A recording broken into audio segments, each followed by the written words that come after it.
It's time for Bringing the Heat with Trey Lyle. What is up, ladies and gentlemen? Welcome on into another edition of Bringing the Heat with Trey Lyle. I am the aforementioned Trey Lyle. Got a great show for you. Going to break down the latest news and notes with the great Caleb Barnes. But first, we are going into our Into the Inferno segment, and this one's a fun for you. A fan favorite who's just now come onto the scene in the NASCAR Craftsman Truck Series, the winner of Ram Drive for the seat for Colic Racing, Mini Tyrell, the great late model stock car store champion who won the drive for the seat for Colic Racing full time in the NASCAR Craftsman Truck Series. He now heads into the Inferno, a great conversation he had a few weeks ago with Michael Massie. So let's head into that conversation right now. Mini Tyrell into the Inferno. Now it's time for the winner of the very first season, the Ram Race for the Seat, Mini Tyrell. To go into the Inferno with Trey. What's going on, everybody? Michael Massie, FreshStretch.com. I'm joined by a familiar face, but in an unfamiliar setting from where I've talked to him in the past. Mini Tyrell, the new driver for Colic Racing and Ram.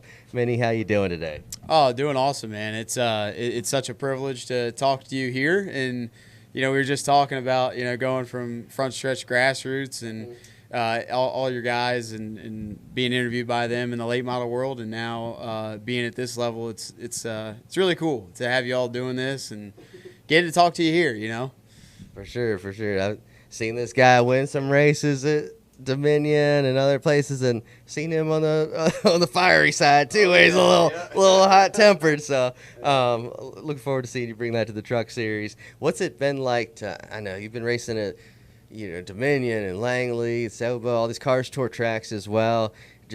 But entering those places, how does that compare to when you entered Daytona? Or you entered here at Echo Park Speedway for the first time? Yeah, I mean, first impressions is always huge, right? This is so different. I mean, this is the second week, and I'm already we rolled in here, and it was me and my dad, and I'm like, I'm lost. It's a maze. You know what I mean? You're rolling to South Boston, you can see the whole racetrack. You know what I mean? But here is a little different. So first impressions is, it's just crazy to see how many people are here, and you get here early, a day too early, and there's already a ton of people camping, and fans are already, as soon as you get out and getting into the garage, already signing autographs. So it's really awesome to have that, fan support at these races, and just seeing how involved people are in NASCAR is so cool. But going from what I have been doing to this stuff, it's an entirely different world. It's so challenging. The car store stuff is hard, and that's a hard, area of racing to master and be good at. And I don't think anybody can master, any sort of racing. You know what I mean? It's very hard to do that. But this level, it's all entirely different. The cars are different. The trucks drive so much different. The tires are so much different. It's just a lot of new things I have to get used to, and especially coming into a place like this where they say, hey, no practice for you, buddy. Good luck. Go qualify. So, it's going to be a lot of, adapting very fast. So we're late model. We had a full day before to go practice. That's what I was going to ask you next about the practice, because your second or third lap here is going to be charging off into turn one with 30 other trucks. What's that feeling going to be like? Yeah, that's going to be kind of dependent upon where we qualify. That'll either be definitely a pucker or not. So, it's definitely tough to come to a place where you never competed on the big track. I've actually raced here a Bandolero car in the Winter Nationals, I think it was, or the Summer Nationals, with the INEX stuff, and I did the little track. So since that point, I think I was probably 8 years old. I have not seen this racetrack besides that. So it's a lot of firsts, a lot of new things, especially going to St. Pete next week. That's going to be a whole another ball game too. And I'm a little happy that not anybody here has seen St. Pete really, and they haven't really had any opportunities to be on it, or obviously the Truck Series hasn't gone there. So I think it's a little bit more of an even playing field for me, but it's still very challenging. That's what I talked to Butterbean right before you, and he said he was nervous about the whole. He said the fans need to watch out around there because he doesn't know what's the track and where the fans are and all that. Yeah, no, I hope that I think all the fans' safety, NASCAR does a great job in keeping people out of the way, but it's definitely going to be a challenge. I mean, I wouldn't say I'm going to be nervous going into it. It's more or less like it's just something that. Hey, I don't have a ton of road course experience. I have minimal road course experience, but, I'm glad that we're all kind of on a similar level of being at the racetrack in a truck. So, it's just going to have to go out there and feel it out. And the biggest thing I've been learning, especially just doing this, at Daytona and now coming here this week is, qualifying, yes, it's good, it's big, it's nice to have a good starting spot, but you learn the most out of anything throughout the whole weekend just in the race. Like the first 2 stages of the race are just vital and crucial to learn the racetrack, learn where your truck is, how it's handling, where can you be better, is there different lines you can use, watch the good guys who have been here 100 times, you know what I mean? It's watch the host of ours, watch Kyle Busch that is in this field. He's won at this racetrack probably as long as I've been alive, so Probably do it again. Right, yeah, and he's got a very good chance he'd be in victory lane, tomorrow. So it's trying to learn from those guys and see what they're doing and try to get to talk to them and pick their brain a little bit is all I can do. But I've got such a great team here at Colleague Racing and Ram. We're just so excited to have Ram back in NASCAR, and man, they got some bad, fast-looking race trucks. So just super excited to put that Ram 1500 out on the racetrack today and feel it out. That'll be my one lap, and then tomorrow we'll figure it out from there. Yeah. Just here all day just for one lap. Oh, yeah. Yep. So the Race for the Seat show, how did that opportunity come about? Is that something where did you put your name out there, say, hey, I want to do this, or did they reach out to you? Yeah, so my crew chief, Brandon Butler, had worked with Chris Rice in the past through late models and stuff, and they had kind of remained somewhat friends, and they would talk every once in a while. But obviously with Colleague Racing being the anchor team for Ram and that kind of coming together towards the middle of last year, Tim Kaniskis came to them and said, hey, we want to do a show, and we want to pick 15 short track racers that are up and coming. And what I thought was so cool about the show was it gave 15 guys, we're all pretty much in the same shoes, but we don't have the funding to compete at this level. And that's what's so crucial at this level of motorsports is you can have all the talent in the world, but unfortunately there is a funding aspect of it too. So, so I was at South Boston Racing in September. It was one of the last Car Store races, and Chris had given me a phone call and said, hey, we're going to do this show for Ram, and we want you to be a part of it, or is it something that you're interested in doing, and you have an opportunity to drive a Craftsman truck next year for a full season? And I said, Mr. Rice, that's all you had to say. Whatever I got to do, I'm in. So so then we got in contact, and I had to do a little sit down interview with the producers of the show, and it was great, and it was so cool to see the show come together because it was a production company that didn't know much about racing. They weren't involved in it. Obviously their background was The Ultimate Fighter, so entirely different from racing. So they were also having to learn a lot as we went on and did the show, and for it to come together and how much work Chris Rice put in, how much work Matt Colleague put in, how much work Ram put in to making that happen was just so impressive. And I'm so grateful and so thankful to them that, I came out on top and won the seat. And for what they've done for me so far, it's little Minnie would have never thought that he would be at this level and be getting such a phenomenal treatment that I'm getting.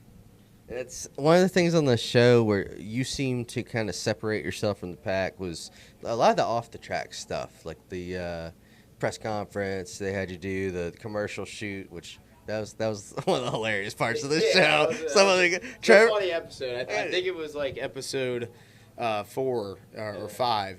Everybody go back and watch it. I think Trevor Ward was my favorite part of that. Yeah, love Trevor. It wasn't his strongest suit, but he tried. He definitely tried the whole competition. Yeah. But what gave you that skill set to be like good at the public speaking and kind of quick on your feet with talking and stuff? I mean, I don't know. I feel like my whole life I've kind of always been, in front of a camera or done something speaking related, and I got to give a lot of credit to my dad because he has a way with people and communicating, and I've obviously grown up and working with him in our family business for all the years, and just seeing how he communicates to customers and people and friends. He's so great at that, and I think I've learned a lot from him. But I don't know. I try to be as humble as possible and as nice as possible to people, and just put myself that kind of stride away from others. Be in front. When you can, not be too much, but be that guy that kind of shows that I want it, and that's what I try to do throughout the show. Is just, hey, I want this. I knew I had to perform on the racetrack, and I did. I won the races that counted and got the points for that, but. Certainly the off-track stuff, that's one of the first things that Colleague Racing and all the guys, in Ram wanted was they wanted a spokesman for the brand. They wanted somebody that would represent them well on and off the racetrack. So I know that I'll continue to try to do my best and be that spokesman and be that great representation of what the Ram brand is and carry the Colleague Racing flag high, but I also need to go out there and perform on the racetrack. So I know I can do it. It's gonna take me a little bit. I got a lot to learn, and I learn something new every day, especially preparing to go into these races. So it's all stuff that I have to continue to do and continue to get better at, and I promise that one day you'll see me in victory lane one of these days. Yeah. When was the first time? It's so crazy because we got Butterbean Queen, both guys that kind of came up in the same area, someone racing at the same tracks, and then you both ended up in Cars Tour, and now you're here as teammates. When's the first time that you remember hearing his name or meeting him or anything? Yeah, so it was funny, actually. My father had gone to Langley Speedway one weekend and went to watch, and I can't remember what I was doing. I didn't go, and it was one of the local shows, and Butterbean was winning a bunch of races there. He was a fan favorite, and that was his home track, and Dad calls me, and he's like, hey, because we'd seen Butterbean on, social media and whatnot, and he's like, hey, Butterbean knows who you are. He's seen you out there running at I think I was racing Shenandoah Speedway at the time in late models, so and I was really young and had got a little bit of social media press from being young and doing the late models at 10 years old, and he called me, and I was like, oh, that's kind of cool. I got a big guy out there in the late model world knows who I am, so we kind of just gone on, and then once we got to the Cars Tour, I was racing that, and he got into the Cars Tour, and then throughout the 2024 season, he won his first championship in that, and we raced super hard door to door all season long, and had our battles, but me and Butterbean have always remained friends, and we've always just two guys that want to do the best they can and are very talented. I mean, he's such a talented race car driver, and he's a great personality too. I mean, there's a reason he's got the fans and the following that he does, because he's a great personality. So it's just really cool to have him as a teammate, and us growing up racing against each other and being friends, and now actually working for the same race team. So it's really cool, because now me and him talk all the time, and he helps me out and gives me advice because he's got more experience than I do in this. So I try to lean on him a little bit when I can. Well, that's pretty cool. You guys are friends. I know you guys had your moments there in the past for sure. Every friends got to punch each other a few times before they, become besties, right? So, so I asked him this as well. His answer was Lee Pulliam, of course, but he named a bunch of other guys as well. If there's one guy, one Virginia grassroots racer that you think deserves a shot like this as well, who would it be? Virginia, man, that's tough. I guess you could say Cars as well. Or anything. I mean, really and truly, like the guys on the show that were there. there's a few of them, like Carson Ferguson who ended up second in the show. I mean, such a talented driver. He is so talented and has majority of a dirt background. And the fact that he came and it was true. Like, I mean, everybody saw it. Like the South Boston race at the end. Like, that was my wheelhouse. Like, I've been there. I'm a late model guy, and if you put me in dirt, he would probably beat me. You know what I mean? He'd kick my teeth in. So he is just, from him to go from that and come into the asphalt realm of things and do as well as he did was really impressive. So and just such a humble, nice guy. Carson Ferguson, great. The Kelly brothers, one of the most nicest and humblest people out there. Those two are like glued to the hip. So if you ever get the chance to talk to them, they're so nice. I don't know which is which. Listen, I spent the whole almost 3 weeks in the house, and unless I could see the gray ring on Cody's finger, because they call him Cody Gray, and then there's Casey with a chain, you can't tell them apart. If you can't see the chain, you're done. And then there's a scar, but if they're wearing a hat, you can't see it. So Ryan Gimmel, who's a road course racer that was also on the show, like, super nice guy, got a great personality, and he's really talented in a stock car. Those are all people that I would say for sure, could do it and deserve a shot. I mean, Landon Huffman too, like, great personality. He's got a ton of following, and he's a good dude, and he's a good race car driver. So there's so many, man. I mean, you could probably go and sit there and just pluck from the car store field and say, hey, those guys are good. They can do it. It's a matter of getting that opportunity and getting that shot. And I never gave up. Like, I didn't see myself at this age being here yet. I thought it was going to take a little longer because, like, seeing Connor Hall now getting opportunities in the Truck Series and, seeing Josh Berry, who raced in the late models and is now cup racing. So, right, and he's in his he's 30 now or something. He's older, and that gave me the hope that, like, hey, I don't need to rush it, because, like, you see the Connor Zilic absolutely killing it, like, so talented, super young, like, younger than I am, and he's just doing great things. So I kind of see that, and it discourages you a little bit. You're like, man, like, I need to start figuring something out, but don't let it get to you. I feel like that's the biggest thing I can advise younger racers too that are up and coming, is just don't let it bother you, and even if it takes a little while, you'll get there one day if you just keep on pushing. All right, well, that's some words of advice from Mini Tyrell. I know you didn't ask for it, but I guess there you go. Yeah, you should take his advice, the racers out there. Don't give up. Keep on working hard, and something will go your way. For sure. Like, Connor Zilic is 1 out of a million kind of situation. Work hard. If he watches it, dude, call me. Yeah.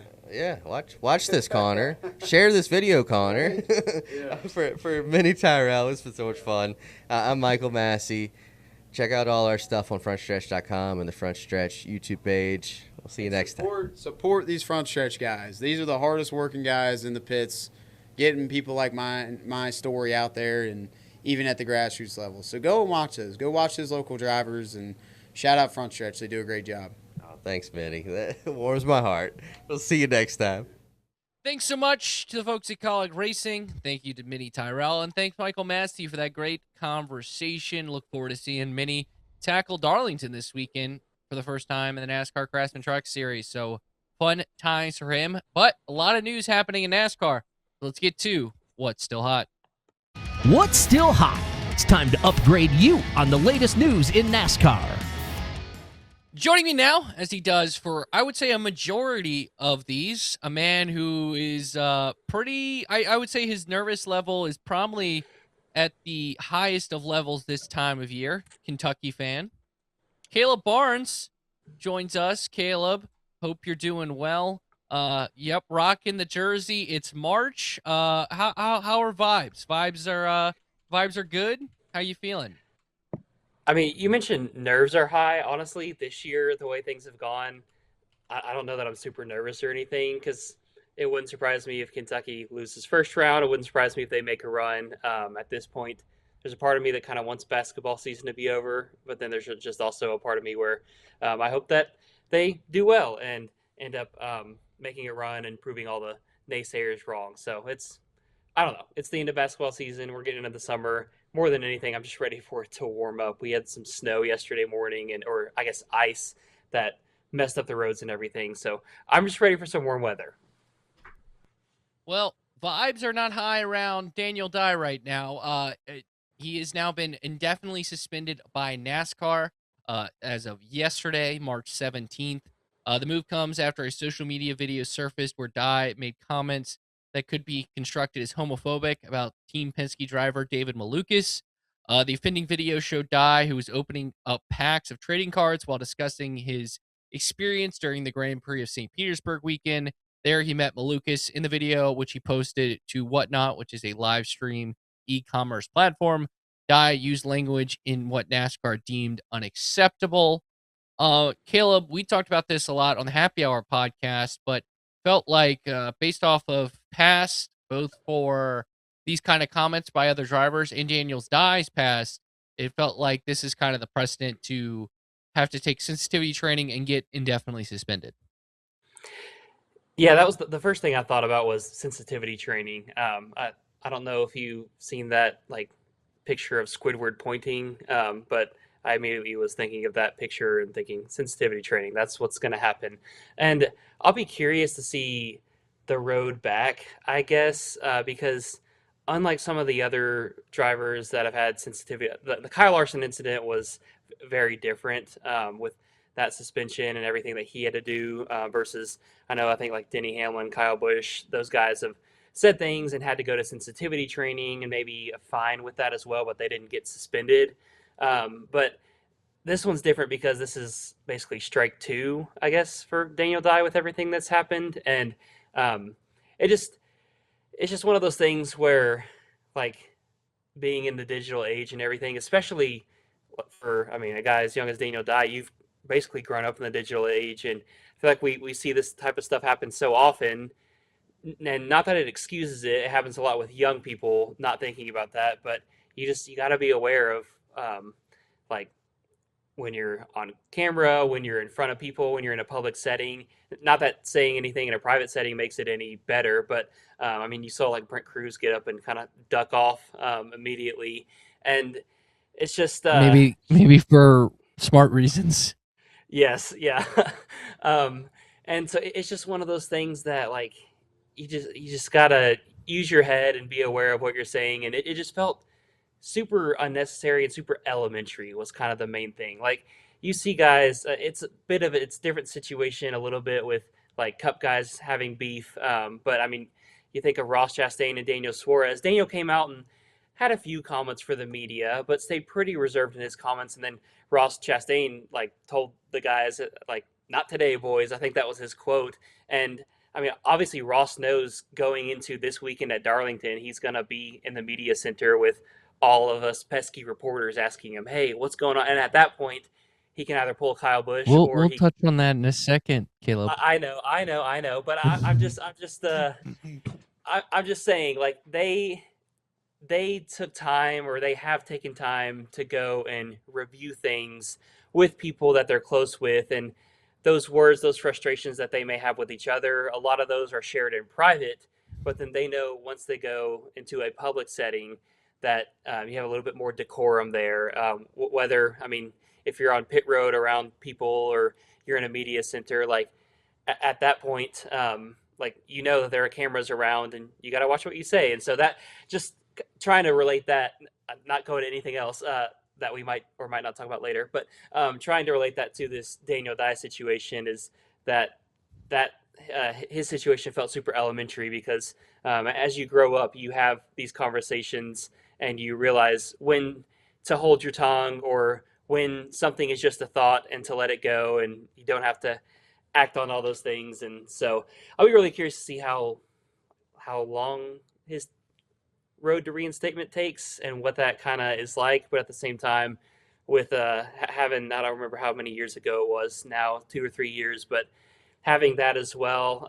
And then I don't know how to say this. The fact that he feels like he hasn't really like stood out in any of the series either. Like, I don't know that there's a super rush. His performance has not given him any like benefit of the doubt. He hasn't been bad, but like he's not not Kyle Larson Been going great. and yeah. So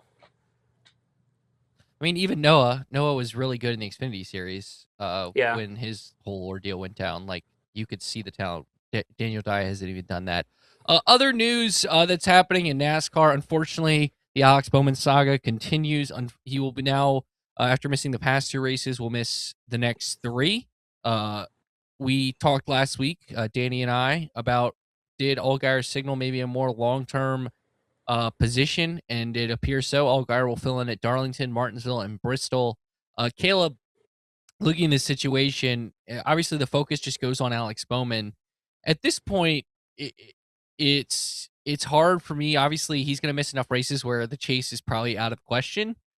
But it's kind of this weird point of like, I think the bigger concern is, will this just ultimately, this vertigo in his career? It feels kind of that serious at this point. yeah, that's kind of the concern right now. Is just, I mean, Alex has had a lot of different issues the last couple seasons with missing races and just due to crashes, due to health reasons, things like that. And I mean that's where the concern comes in at this moment. Is you wonder, like, not only is vertigo taking him out of the car, but how bad, with everything and the inconsistencies and all that, how bad does he want to get back in the car? And especially, I'm not sure. I don't want to speculate on his relationship with Mr. Hendrick or anybody like that. It feels like they've treated him very well. But like if Alex wanted to try to get back in the car, I don't know what sort of things he would have to try to prove. And then if if he just can't get back and Hendrick Motorsports decides to go a different direction, looking for someone else in that 48, like, does Alex want to take a ride with another team that might not be in as good of equipment? And it just comes down to the question, like, how badly does Alex want to continue to drive, whether it's driving a cup car, whether he turns more to maybe his own dirt program that he owns. But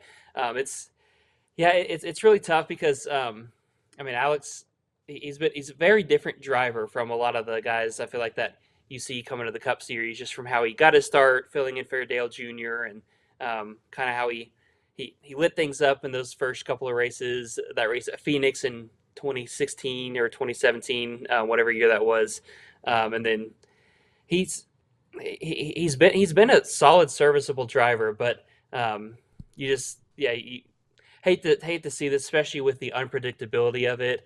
And it's totally up to Alex. There is a part of me that would love to try to see him at the racetrack or hear any updates in the next month or two. But again, that's totally up to him. And ultimately, when it comes to getting back in that car, we'll see what he decides to do with his own racing journey, with his own racing health, and what step he decides to take next. Ultimately, wishing Alex Bowman the best of health. Again, Justin Allgaier are going to fill in at least for the next 3 races: Darlington, Martinsville, and Bristol. Well, a guy who's won at Darlington, Martinsville, and Bristol, and a bunch of other places, including this past weekend at Las Vegas, was Denny Hamlin.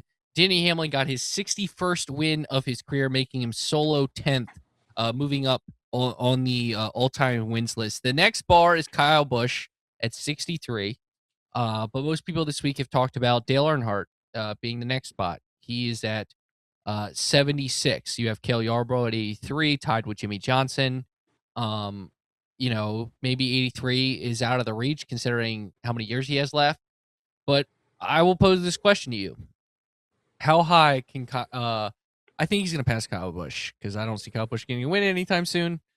But let's just say they're near each other. How high on the list do you think Denny could get before he hangs it up? I'll agree with getting past Kyle Busch, but I'm not so sure about getting to Dale Earnhardt. 76 is a long way away from where he's at right now, 61. And yeah, that's I don't know that he has that many years left. I'm trying to do quick mathematics. That's like 15 races. So we'd have to have a Kyle Larson 2021 season. He has to have 5. And then he has to have like 5 a year for 3 years. Like, can he? Yeah, do you see him racing 3 more years and getting 5 wins? That's what including 5 more this year. When is his Gibbs contract come up? Because I know, like, there's kind of speculation. I believe it's 2. 2 more years. That's But the theoretically, thing.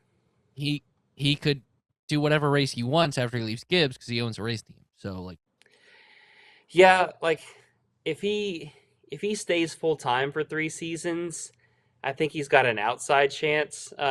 It's just hard to win 5 races that many seasons in a row, even for guys like Kyle Larson, Christopher Bell, like the most talent. Like Tyler Reddick went winless. Sure, he's got 3 already this year, but he went winless all last year, and so it's hard to win that many races in a season, especially with this next gen car.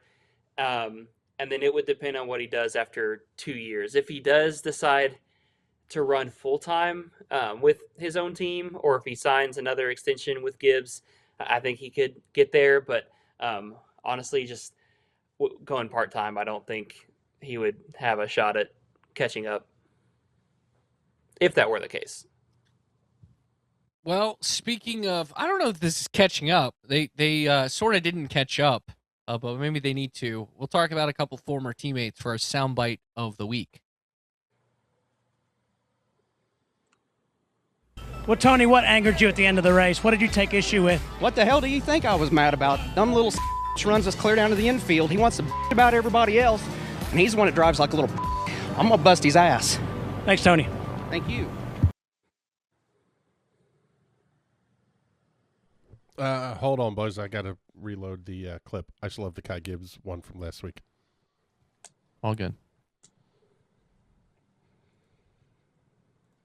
I'm still trying to think of what I'm going to rant, rave, or review about. There's our soundbite of the week. And, okay, we're going to play that now. Well, Tony, what angered you at the end of the race? What did you take issue with? What the hell do you think I was mad about? Dumb little runs us clear down to the infield. He wants to about everybody else, and he's the one that drives like a little. I'm gonna bust his ass. Thanks, Tony. Thank you. And short track racing. It's time for the sound bites of the week. What happened post race between you and Ross? We got together a little bit in corner 2, and he was mad about it. Did you guys have had a conversation? Obviously, what was the conversation? I was having a conversation, and he was always spin out. He just said or something. I mean, for some reason, our relationship has been always very weird, almost like a little bit of two-faced of his part for some reason. And today I saw actually what I thought he had in his mind for a while. But I mean, I don't have any hard feelings to anyone. I'm just doing my thing, having a great time. And but he just saw that he thinks that way.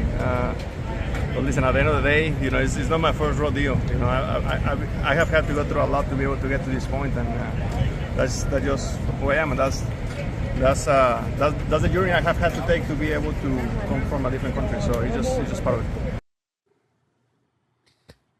Fireball comments from Daniel Suarez. You could say he wanted Ross to give. I can't make that work with "Give Me Everything" by Pitbull. I was trying to get the Pitbull I was wondering what you were trying to go with that. I was gonna get Green Light as well. I was trying to, obviously Pitbull's left the team. Daniel Suarez left the team. Interesting comments, interesting end where we kind of saw the true side of these two not being able to work together.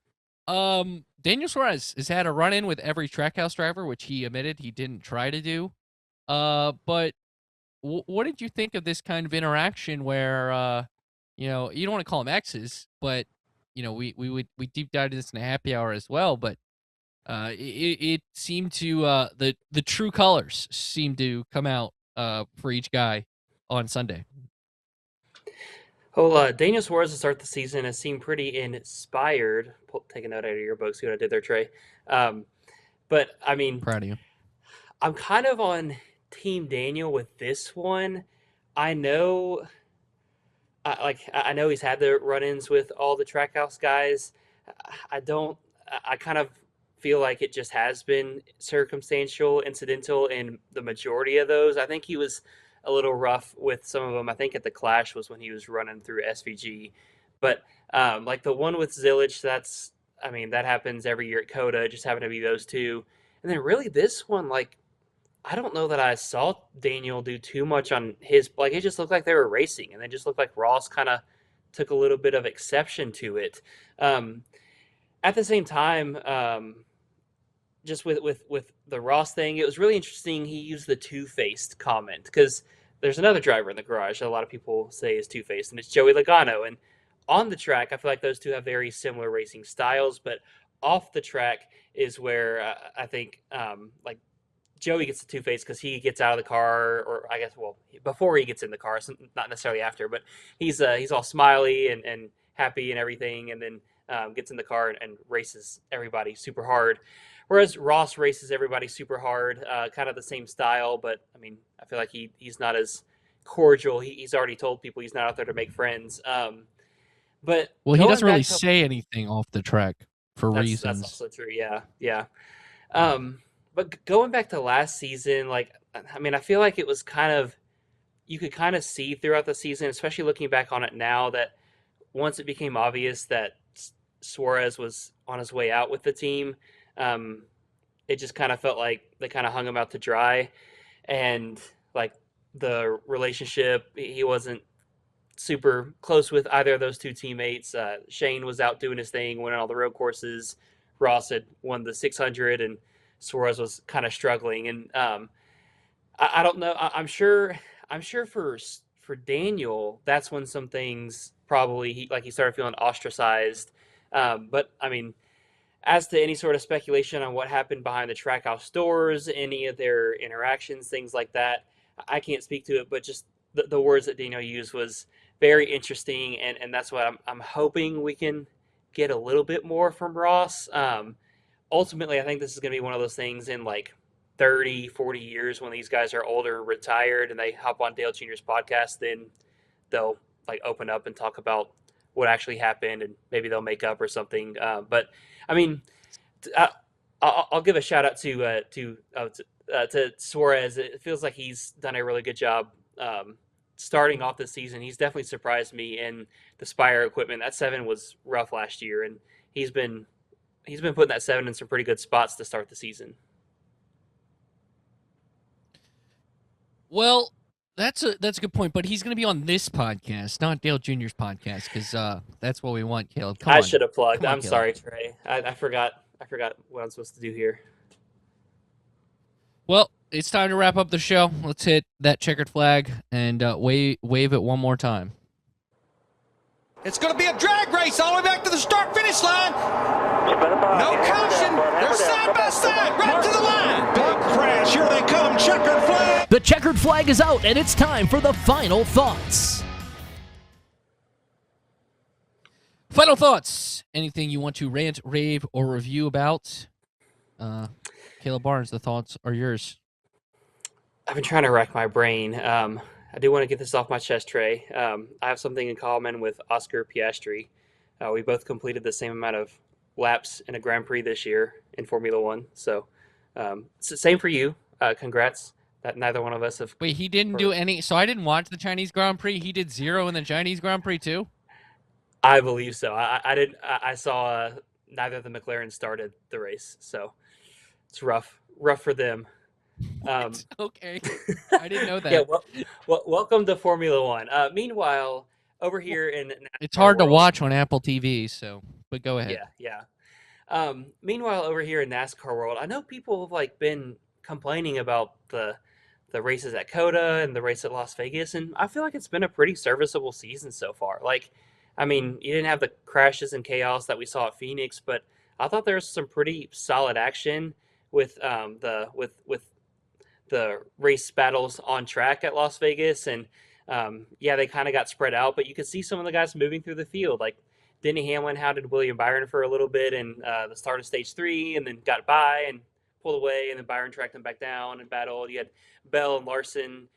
Those two have been racing each other really hard to start the season, going back to some battles at COTA and then this past weekend as well. So I feel pretty pleased with the way that this season has started. It's not like every week's been a banger, greatest thing ever, getting all the social media traction, but with everything that's happened with Tyler Reddick and Michael Jordan, and maybe bringing some more attention to NASCAR, I feel like it's felt like a pretty routine NASCAR season in a good way compared to maybe some previous years where you're like, oh, this feels routine, and you have a bad feeling about it. Like this feels like it's a good, like taking me back to like a maybe mid to late 2000s, early 2010s type of season, you know? So maybe we can work on a few things with the stages, with stage cautions, maybe taking out stage cautions. And but I don't know. It's been I'm happy with the way the season has gone so far. So I just hope people can stop getting on social media to see what everybody else is thinking and just enjoy some racing. If you're watching it on TV and you think it's good, then enjoy it. Unfortunately, Caleb, that will not happen. Something that's not happening really. I understand it's throwback weekend. It's sort of happening this weekend, but sort of not. NASCAR's not really enjoying it. Encouraging it is the term they're using. But one team that's going all in and one driver is Carson Hocevar, rocking the Chili's Wrangler, old school Wrangler car from Dale Earnhardt. And Spire Motorsports end up now. I don't know if I don't know if this is permanent, but you can check out their social medias for this.